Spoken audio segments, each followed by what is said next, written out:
We talk about being crazy each week. We've talked about the F word when we explored how fear keeps us stuck. Today, I thought maybe we should tackle the B word, boundaries. What are they? What are they not? And why are they so damn hard to enforce with our ex, our family, and those we love the most? Welcome to the Crazy Ex-Wives Club, a podcast dedicated to helping women navigate the emotional journey that is divorce. I'm your host, Erica, and if you're trying to figure out life after the big D, welcome to the club. Whether you're contemplating divorce or dealing with the aftermath or any of the many phases in between, the club has got you covered. Each week, you'll hear stories from women who have been in your shoes. This isn't about spilling tea on divorce details.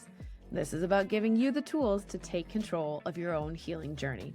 Listen in weekly for advice, tips, and tools to help you move through each stage of the process.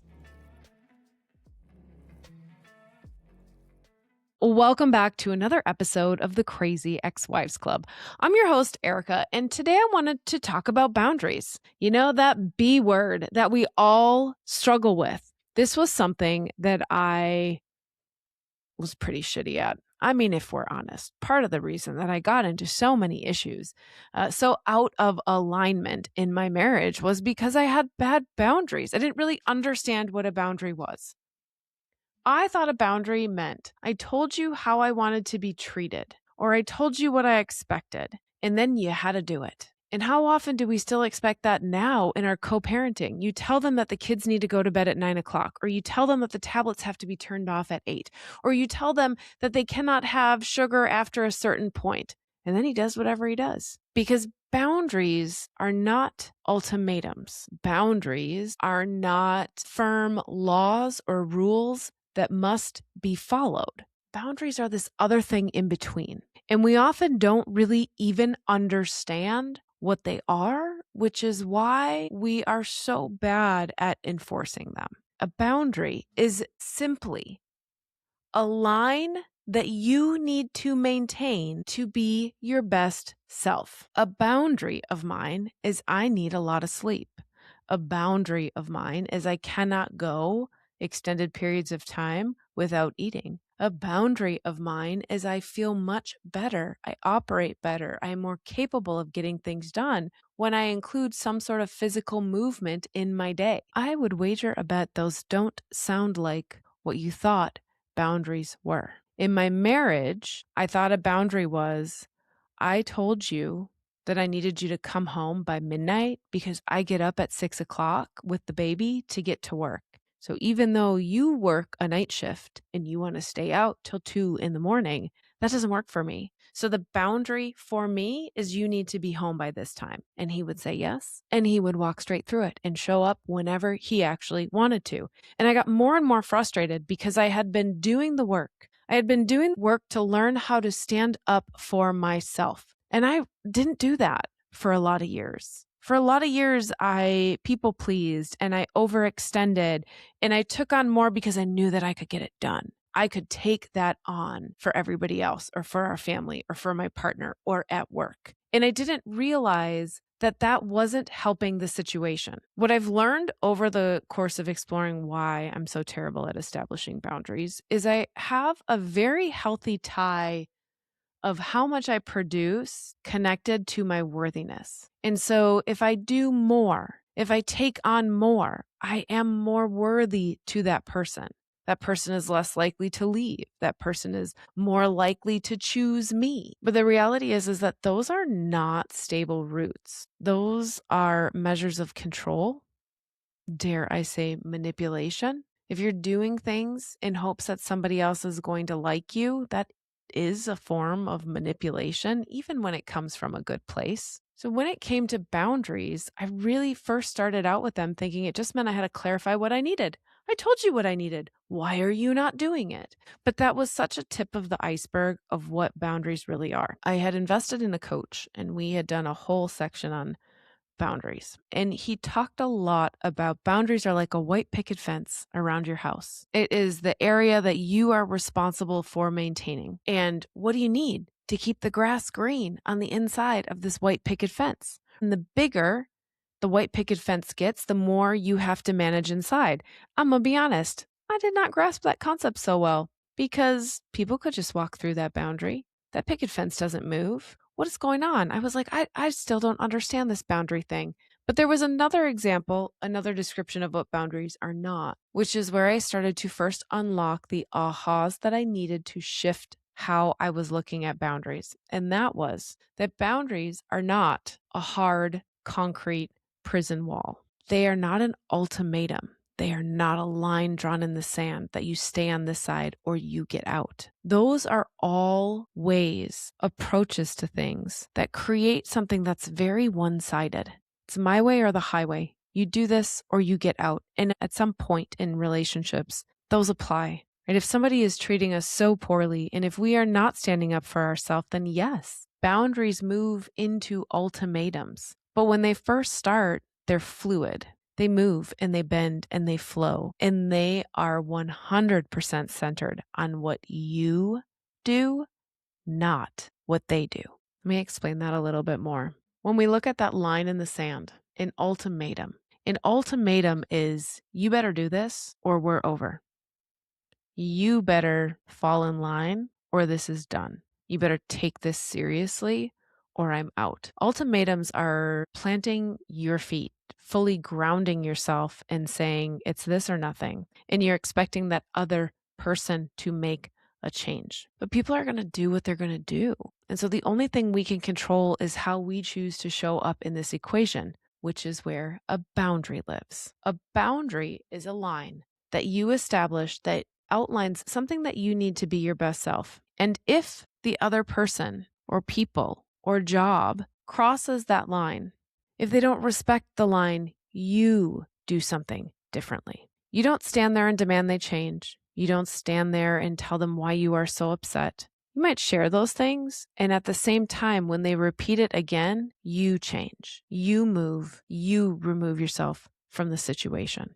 And this subtle difference is what unlocked all of the magic when it comes to boundaries, when it comes to protecting my mental and physical health, when it comes to getting the things that I need in my life. They don't come because I externally demand everybody change and shift around me. They come because I understand what I need to protect to be my best self, to manage my energy, and to stay in that high vibe, high productive, high abundance mindset that I want to be in. A while back, I had done a little series on Facebook or Instagram around boundaries, and I will resurrect that for you and I will drop it back in highlights or something. It'll be online. If you don't follow on there, go follow on there. But what I talked about was the first step in figuring out your boundaries is for you to sit down and identify, what do you need for your day to flow smoothly? What do you need to maintain your energy throughout the day? I knew that I needed a quiet morning. I'm not a morning person. I don't do well talking to somebody right out of the gate. I need a little wake up time. I knew that I did better when I had my latte and my smoothie. I knew that I did better when I didn't multitask trying to get me ready for work and my son ready for school. I knew that I needed to be in bed early. And depending on how hard I was pushing in life reflected in how much sleep I needed. So the harder I pushed during the day, the more sleep I needed at night. I knew that I got hangry, which meant that I always carried snacks. These were boundaries I created for myself, how I choose to treat myself. Because the first step in being able to share your boundaries with somebody else is knowing how to meet your own needs. So after you finish listening to this episode, I want you to sit down and I want you to write out the day in a life. What do you need for you to be your best self? Now, my ideal day. I wake up slightly before my alarm or the time I have to get up. I get to start the day with a walk, then a little tea latte, then a nice hot shower and some great music. Then I move into creating and I work through my day. I get creative in the morning. I have connecting calls in the afternoon. I have some time to ideate and set new goals and brainstorm from that day's inspiration in the afternoon. Then I move into making dinner. I have a healthy dinner. I have it pre-planned so I'm not stressed last minute. I need to know these things ahead of time. In the evening, I like to unwind. Then another really big boundary for me, ideally, I get up and I go do a little bit of yoga, which helps me sleep better, and I get to bed early. That is the ideal, picture perfect. I mean, you could probably throw in there that I'd rather have a private chef cooking me dinner than me cooking dinner. But other than that, that's the ideal flow of the day. So what happens? Life shows up.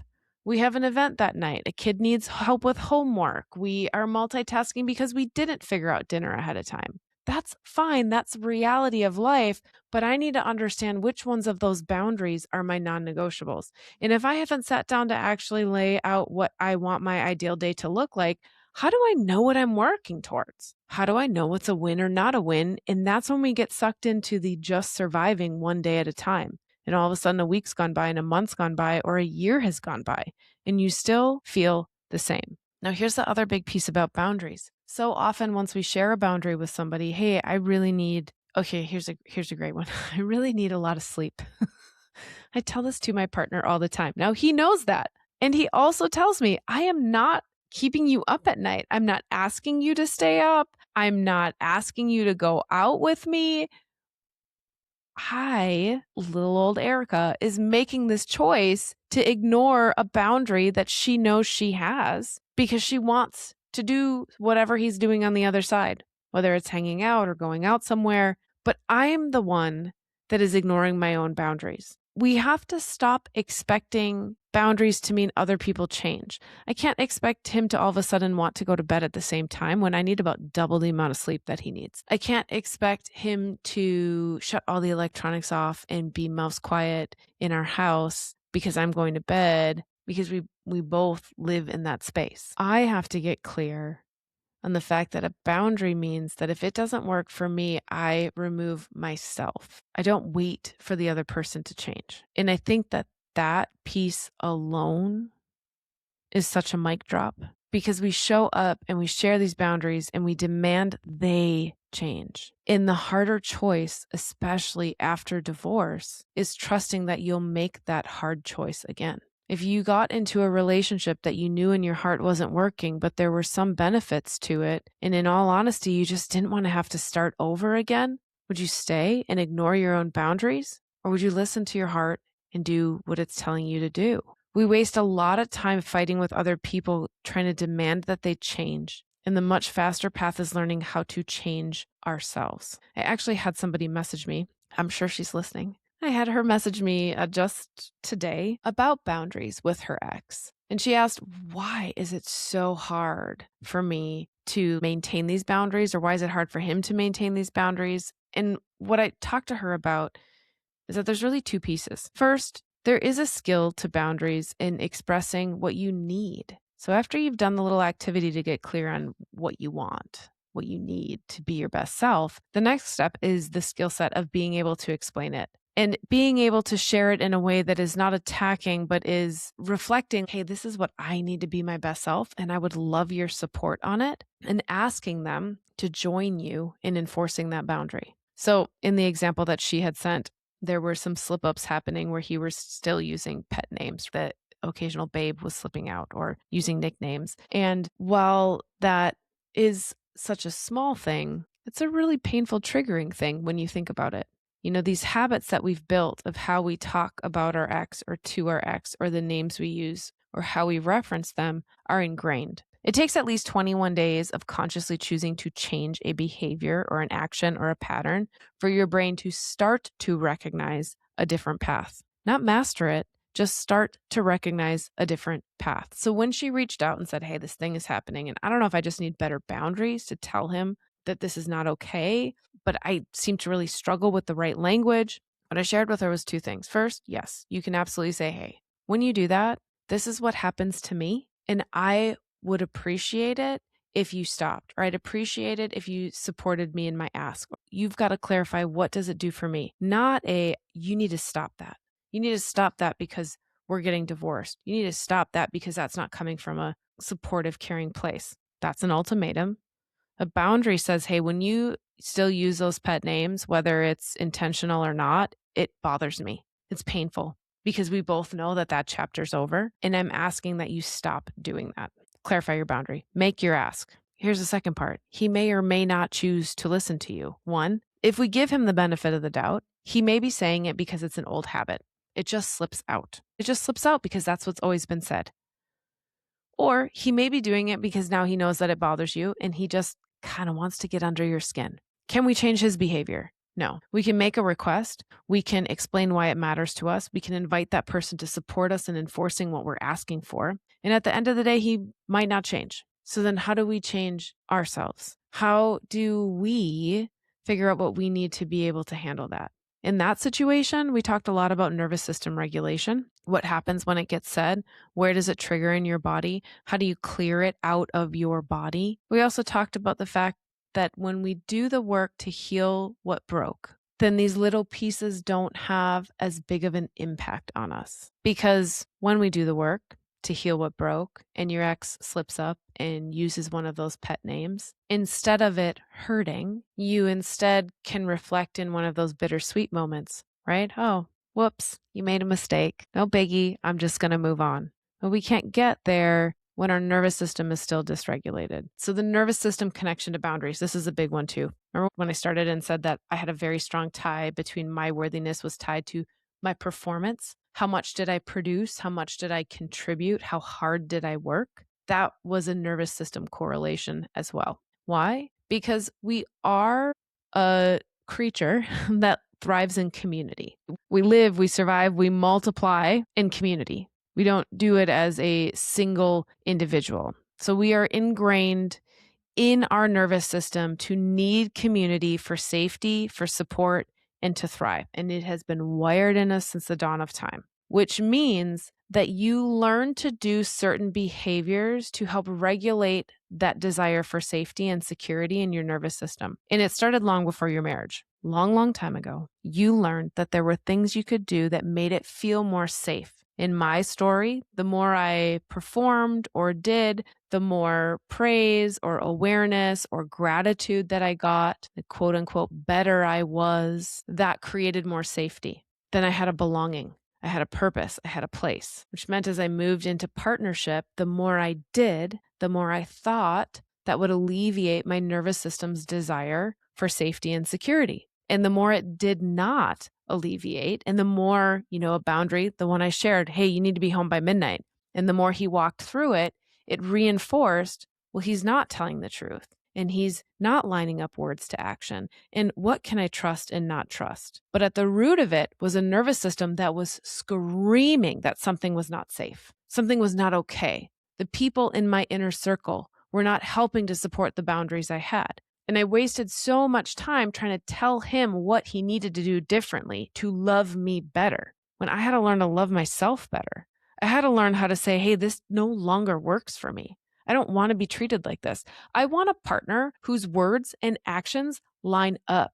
And if you can't do that, then we have a problem. And I need to remove myself from the problem. Nervous system regulation also doesn't happen in a one-off setting. And I mean, how many times have you guys gone to a yoga class or done a meditation or even just had a really good cry? You feel amazing, right? Like after a really good cry, you're like laying there and you have all of the crystal clear clarity that you need. You're like, hell yes, I know exactly why this had to happen. I feel so fine with exactly the way everything is unfolding. I am on my path, everything in divine timing. This is perfect. I am safe. And what happens like 5 minutes later? Something ticks that same button in your nervous system, and all of a sudden you're wound spiraling back up tight again. Like maybe you checked your email and you got a bill that you didn't know you were going to have, and now you're freaked out again about money. We have to teach your nervous system that it is safe. And it is taught that it is safe in two ways. Consistent repetition, like the Wild Woman's monthly container, that was the game changer for me in being able to finally move forward. Because I'd read the books, I was rewiring, I was climbing the emotional ladder, I was really working on retraining my thoughts and getting in control of my emotions. But I was constantly like up, down, spiraling, and it was exhausting to do all the work to keep moving back up. And it wasn't until I started to do the moon rituals, the new moon, full moon rituals, that gave me a consistency, a container, something to look forward to, a way to process out the shit that was triggering in my nervous system, and also a way to set goals, intentions, desires that I wanted to have for this new life, that I finally started to move forward, that my nervous system let go. So one, consistency. The second thing that your nervous system needs, officially, in my opinion, we do need to step on that little trigger button because we need to activate what the problem is to find it in your body. So when we can trigger the experience, like the ex-husband uses one of those pet names, it triggers your system. Now we've got to look, where do we feel it in the body? How do we find it? And then we move into the rituals, the practices, the systems to process it out, to actively say, nervous system, you're safe. We are safe. It's why I love that karate chop, right? So your first step from, if you're doing any EFT, one hand open, the other hand tap the fleshy pinky side part of your palm into your other hand's open palm and just repeat, I am safe. Deep breath in through the nose, out through the mouth. I am safe. Releasing, releasing. Your nervous system has been working in the background to protect you. And just because the paperwork is signed, just because he's moved out, just because the divorce is final, doesn't mean that your nervous system knows that it's safe. And because so many other pieces are also changing, you're probably where you're living, maybe your money, maybe your job, your social structure, your support system, all these pieces are changing. Your nervous system still doesn't feel safe. And when it doesn't feel safe, it will grasp for safety and community. It'll grasp. How many times do you ask somebody for their opinion on what you need to do next? That is a dysregulated nervous system. If you are desperate to find an answer and you are trying to find it outside of you, it's just a little awareness. It's data letting you know that we're missing a connection to your own inner truth. Because when we find your own inner truth, it does not matter what anybody else thinks. It does not matter what that other person does. If you know that you want to be treated with words that align with actions and this other person isn't doing it, you will not have a problem walking away because your nervous system is regulated. You feel safe and secure. You feel confident in the decisions you're making because the decisions enforce what you need to be your best self. I think one of the hardest places, though, is what do you do?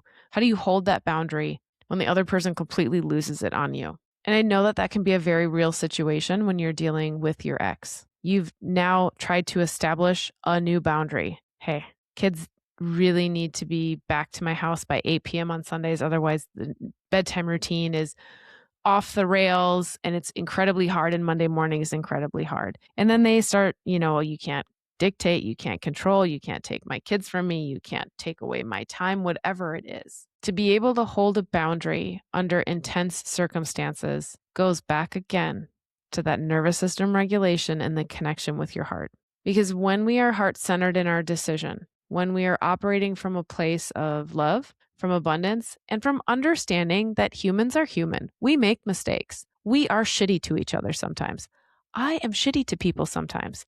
I still am guilty of that. But when we are heart-centered and we understand that those things exist, we no longer take it personally and we can stand in our truth and we can advocate for what we know is in the best interest of our kids or what's in the best interest for you. And if it doesn't happen, then we do something different. So he might not change. What do you want to do?